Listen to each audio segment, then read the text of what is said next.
అమరావతికి బ్రాండ్ అంబాసిడర్గా అంబుల వైష్ణవిని నియమిస్తూ ప్రభుత్వం ఉత్తర్వులు జారీ చేసింది.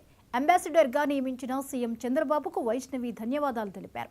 ఏలూరు జిల్లా ముదినేపల్లికి చెందిన ప్రముఖ వైద్యులు అంబుల మనోజ్ కుమార్తె అంబుల వైష్ణవి చిన్ననాటి నుంచి సేవాతత్వంతో పలు ప్రభుత్వ స్కూళ్లను దత్తత తీసుకుని అభివృద్ధి చేస్తున్నారు. అలాగే అనాథ మృతదేహాలకు దహన సంస్కారాలు, నిరాశ్రయులకు అండగా నిలవడం లాంటి సామాజిక కార్యక్రమాలు చేస్తుంటారు. ఏపీ రాజధాని కోసం 50 లక్షల విరాళాన్ని అందించి ఉదారత చాటుకున్నారు. అలాగే రాజధాని కోసం 100 కోట్ల విరాళాలను సేకరిస్తాను, ఎంతో సహకరిస్తున్న తండ్రిని కలిగి ఉన్నందుకు చాలా సంతోషంగా ఉందని అమరావతి బ్రాండ్ అంబాసిడర్ వైష్ణవి అన్నారు.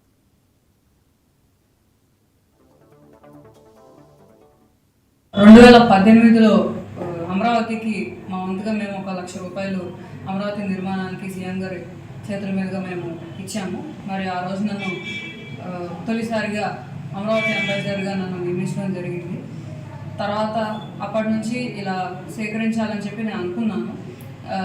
అలా జరుగుతూ ఉండగా ఈలోపు మా వంతుగా మేము హైకోర్టుకు 1 లక్ష రూపాయలు, అలాగే అమరావతి స్తూపానికి 1 లక్ష రూపాయలు, పోలవరానికి 1 లక్ష రూపాయలు, అలాగే ఉక్కు ఫ్యాక్టరీకి 1 లక్ష రూపాయలు మా వంతుగా మేము ఇవ్వడం జరిగింది. తర్వాత పార్టీ మారినందువల్ల అది అవ్వలేదు. మళ్ళీ మొన్న జూన్ 22 ముఖ్యమంత్రి గారికి మాకున్న ఒక 3 ఎకరాల్లో 1 ఎకరం భూమిని అమ్మి, మరియు మాకున్న ఒక బంగారు గాజులు కూడా అమ్మి 26 లక్షలు అనేది అమరావతి నిర్మాణానికి మా వంతుగా ఉడతాభక్తిగా మేము ఇవ్వడం జరిగింది. తర్వాత ఇంకొకసారి కలిసి కూడా ఇంకొక 1/2 ఎకరం అమ్మి 13.5 లక్షలు కూడా ఇచ్చేసాము అమరావతి నిర్మాణానికి.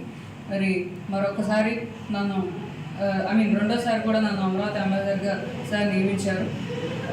దీనికి ముఖ్యమంత్రి గారికి, అలాగే సిఆర్డిఏ బృందానికి నేను మా నాన్నగారు ఎప్పుడూ రుణపడి ఉంటాము.